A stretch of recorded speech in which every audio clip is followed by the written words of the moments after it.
Does mathematics, also known as mathematics, prove that God exists? No, of course not. What kind of dumb motherfucker are you to even propose such a stupid proposition? No, you jack off. Mathematics does not prove that God exists. So recently I've been getting into some discussions with some stupid-ass motherfuckers who are trying to make certain claims about mathematics. They say that since math exists, therefore God exists.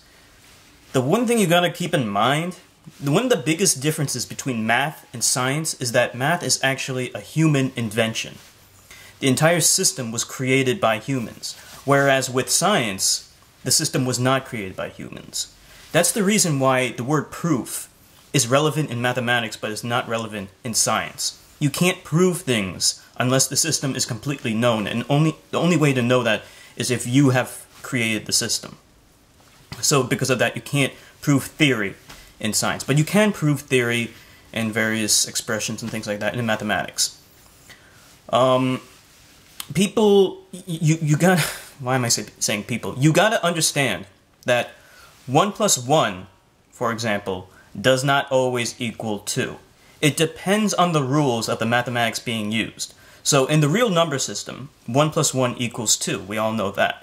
However, in something like two-element Boolean, what is it called? Two-element Boolean logic or mathematics, I think it's called. I'll put the link in the description so you can look at it yourself. 1 plus 1 actually equals 1. And then there's something called a modular arithmetic.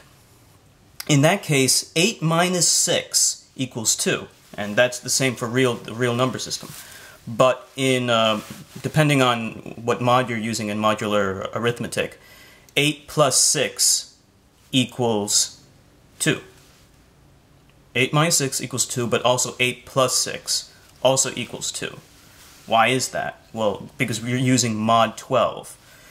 Go look it up. I don't feel like explaining the whole thing, but suffice to say, the point that I'm making is that mathematics is a human creation, and because of that, we are making the rules. So the expressions that we normally take for granted and assume that they are always correct, like 1 plus 1 equals 2, are not actually always correct. It depends on the rules that you're using.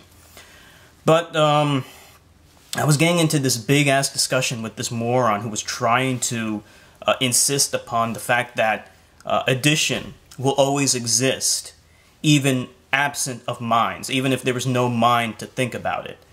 And this is a concept in philosophy, and I'm not too big on philosophy, but even I know that philosophically speaking, without minds, an object does exist, and it is what it is, and it isn't what it isn't. Okay, that much I will agree on. However, when it comes to doing calculations, like 1 plus 1 equals 2, the problem is with defining what 1 is. You have to use a mind to conceptualize what you mean by the number 1. So this guy was trying to insist upon, like, okay, let's say there's a star system, and you have a binary star system with 2 stars and 2 planets in this entire star system. And he's saying that you can count the number of bodies, and it equals 4. My contention is that it takes a mind in order to define that a body is 1. Because, think about it, why are you calling a body, like a star or a planet, 1? What is it about that that makes it 1? Because the star and the planets are composed of atoms, and they in turn are composed of nucleons and electrons. And they are in turn, the nucleons are composed of quarks, and they are in turn composed of strings. I mean, at what point? What are you choosing to define as 1? Why aren't you counting all of the quarks or all of the strings as 1? In which case, that one planet is this huge number, right? It's an enormous number. I mean, it takes a mind to conceptualize what 1 is. Because it takes a mind to decide what to include as 1 and what to exclude as something else. It takes a mind to do that. I agree that a planet and all of its whatever it's made out of is what it is and isn't what it isn't, but it takes a mind to conceptualize the idea of 1, and then from there to do arithmetic I mean, it requires a mind to define 1.